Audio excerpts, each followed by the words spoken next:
Leading up to another episode of Inside Sports with Rashad Mitchell, episode number 63. First episode in the month of August. Goes to Rashad Mitchell. Um, Coming to you live on the platform, Elevated 528 Sports and Lifestyles platform. I was ready to be back once again. So let's get into first in order of business is the Athlone Sports college football preview. Get into the look at the teams. Some of the teams, to keep your eyes on when it comes to some of the teams in the ACC. Boston College, their team, predicted to be 12th in the conference. Coach is Bill O'Brien. So we're gonna see how they do things this year, as far as that's concerned. They play Michigan State this year. Michigan State at Stanford. Cleveland Clemson at Syracuse. So interesting schedule. California Golden Bears. Like, this is a team that's gonna have a new quarterback because they don't have the last quarterback that they had at the quarterback position, Fernando Mendoza. He transferred. So the guy that could replace him is Devin Brown. He's transferred from Ohio State. So that's the thing that stands out with that, is that you may have quarterback controversy. Who knows who's going to be the quarterback? Maybe Devin Brown, maybe somebody else.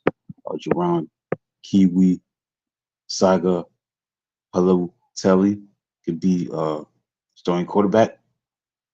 But keep your eyes on that. According to a scout, an opposing assistant coach in the ACC, he's saying that this program is in serious trouble. Last year, they were really good on defense, had good offensive pieces, but they lost their top linebackers and running backs in the portal. They're a bad fit for the league in every way. Again, this is California playing in the ACC, so it's something that they're not used to. So also they got Ron Rivera. He's the general manager of the program. So see how with that. Obviously, Clemson has a lot of high hopes. If you're a Clemson fan, there's a lot of high hopes with them in terms of what they're going to be doing this year. Um, Obviously, Clay Klubnik looks to be a top, quarterback this year. Clemson has a lot of high expectations as always. They won 10 games last year. They took home the ACC championship game, and they won that ACC championship game, and they got to the playoffs. So, after 3 seasons without being in the playoffs, so now they're in the playoffs. So in playoff contention this year. So expect them to have a big year this year, as far as that's concerned. Duke Blue Devils, see what happens with them. Florida State. I expect Florida State to bounce back. You look at what they did last year, they was 2-10. It can't get any worse. They have to play better somehow, some way. So we'll see what happens with that. Georgia Tech, Yellow Jackets. You look at them, Brent Key has definitely built the program and his own identity, the offensive lineman's culture that he's building, contact and physicality, stuff like that. So keep your eyes on them. You got Louisville. They gotta have a new quarterback, Miller Moss. He's gonna be the transfer quarterback. I think he came from USC. Yeah, I think he came from USC. So he's gonna be new quarterback. As far as Miami is concerned, our expectation with them. What can they do to try to get over that hump, be national champions, get into that playoff, see what happens with them as far as that's concerned. Obviously got Carson Beck. He's gonna be replacing Cam Ward and the great success they have on the offensive end. They average 43.9 points a game. So the thing about Carson Beck, he comes from Georgia, a winning situation. So he's gonna bring that to the table to Miami. So we'll see obviously that. The problem with Miami, the question mark with them, is the defense, because they allowed 30 or more points in 5 of the 8 ACC games last season. And they was tied for the number 68, allowing 25.3 points a game. So it shows you again, defensively, this Hurricanes defense gotta be better. So they got this new coordinator, Corey Heatherman.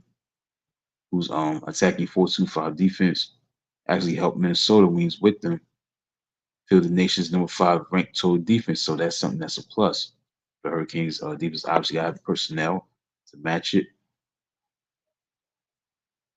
They got obviously Ruben Bain Jr. coming back, Akeem Mazador, Wesley Basenti, I'm saying his last name right, OJ Frederic Jr., David Blake Jr.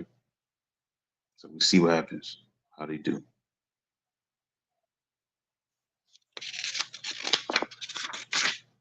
Now Carolina obviously got no new head coach, Bill Belichick. I don't expect him to be great this year, but we'll see what happens. NC State got that. Pittsburgh got SMU. This is a team that's interesting team.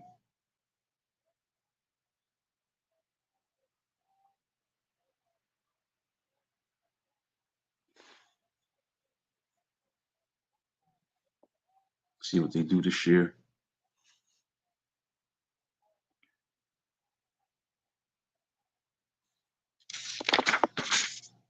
Stanford.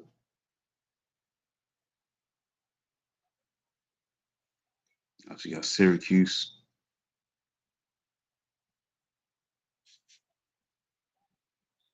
They played Tennessee this year. Play at Clemson, at Miami, at Notre Dame. So they got a pretty tough schedule.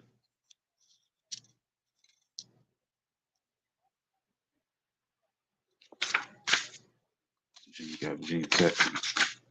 Sports. All right, so that's basically it for that. Next week I'll get into Big Ten. I'm gonna look at every conference and look at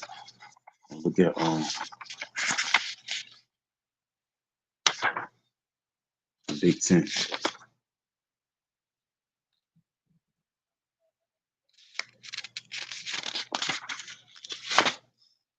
Let's take a look at the Big Ten next week. All right, let's get into more college football. Get into the top 25 that was released recently for college football. There was a college football coaches poll that was released. Texas is preseason #1, no surprise there. Arch Manning, defense, everything they got all the pieces to try to go all the way and win that championship. So they're #1, and Ohio State is #2. Matter of fact, they play each other this year, August 30th. So you may have this #1 versus #2. The thing is, the AP poll didn't come out yet. AP poll. This is just the coaches poll, but the AP poll didn't get released. So if everything goes according to plan, you may have a #1 versus #2 matchup to start the season. It's been a rarity to see a #1 versus #2 matchup to start the season. So #1 is Texas, #2 Ohio State, #3 is Penn State, #4 is Georgia, #5 is Notre Dame. That's the top 5. You got Clemson at #6, #7 Oregon, #8 Alabama,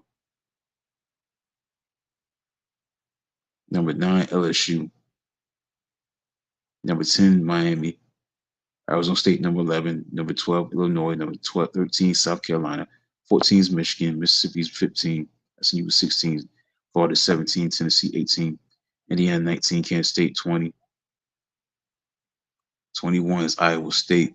Matter of fact, Kansas State, I believe, plays Iowa State to start the season. So both teams are going to be ranked when they play each other in Ireland.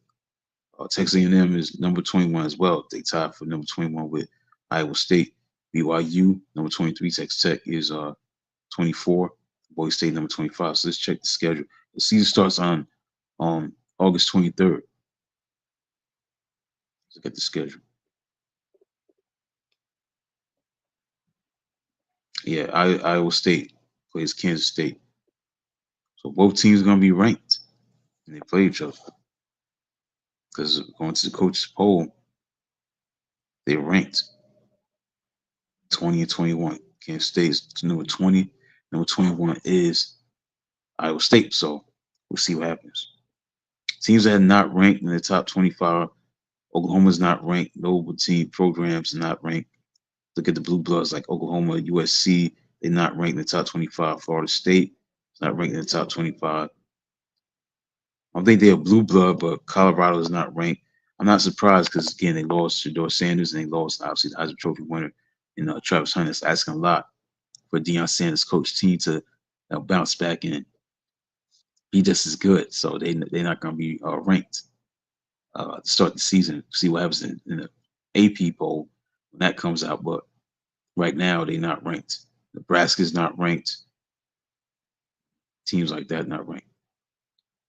All right, so let's get into on this day in sports history real quickly. For August 7th, for the 63rd episode of Inside Sports with Rashad Mitchell. Okay, 1903, Tommy Corcoran set a Major League Baseball record for shortstops by recording 14 assists, Cincinnati's 4-2 win with St. Louis Cardinals. 1907, Major League Baseball history, Washington Senators legendary pitcher Walter Johnson won the first of his 417 career games in a 7-2 victory against Cleveland.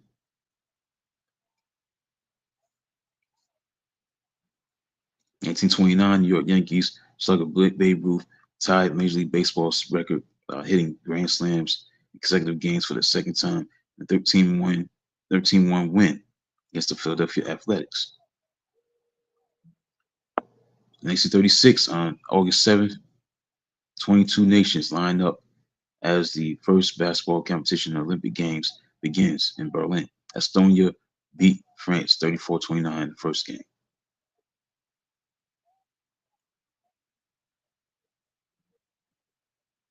1938, legendary shortstop Leo DeRocher hit his 2000 Brooklyn Dodgers home run off Reds pitcher Regis Davis in the eighth inning of a 6-3 victory. In 1948, American Alice Coachman became the first black woman from any country to win an Olympic gold medal when she wins the high jump at the London Games.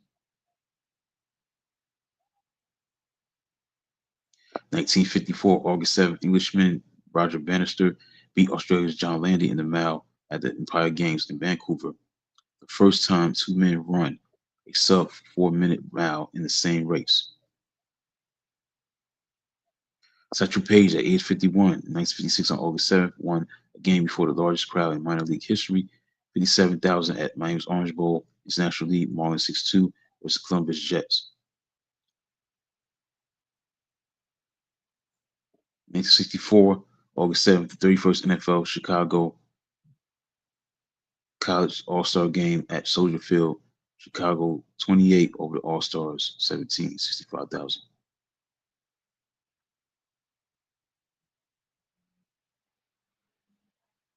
1972, Baseball Hall of Fame inducted Yogi Berra, Sandy Koufax, Lefty Gomez, Early Wynn, Josh Gibson, Will Harridge, Buck Leonard, Ross Youngs they were inducted in the Baseball Hall of Fame. Eddie Matthews, Addie Jaws, and Larry McPhail on 1978 on August 7th was also inducted into the Baseball Hall of Fame in Cooperstown, New York.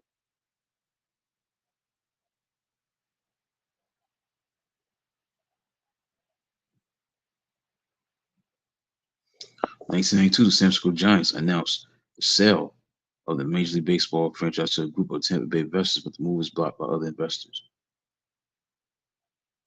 August 7th, 1992, Orlando Magic signed NBA #1 draft pick Shaquille O'Neal. August 7th, 1999, Wade Boggs, who was with the Tampa Bay Rays, Devil Rays at the time, became the first Major League Baseball player to hit a home run for his 3,000th hit. The Devil Rays 15-10 loss to the Cleveland Indians.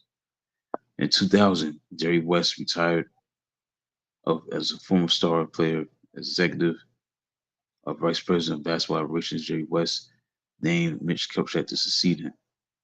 In 2004, Greg Max of the Cubs at the time entered the history books with his 300th career win in Chicago's 8-4 triumph over San Francisco at SBC Park.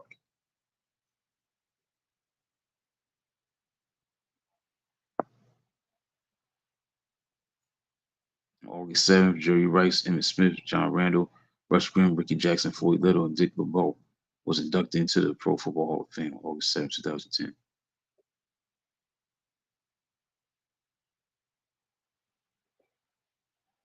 Miami Marlins veteran Japanese outfielder Ichiro Suzuki became the 30th member of the 3,000 hit club in the 10-7 win against the Rockies of Colorado.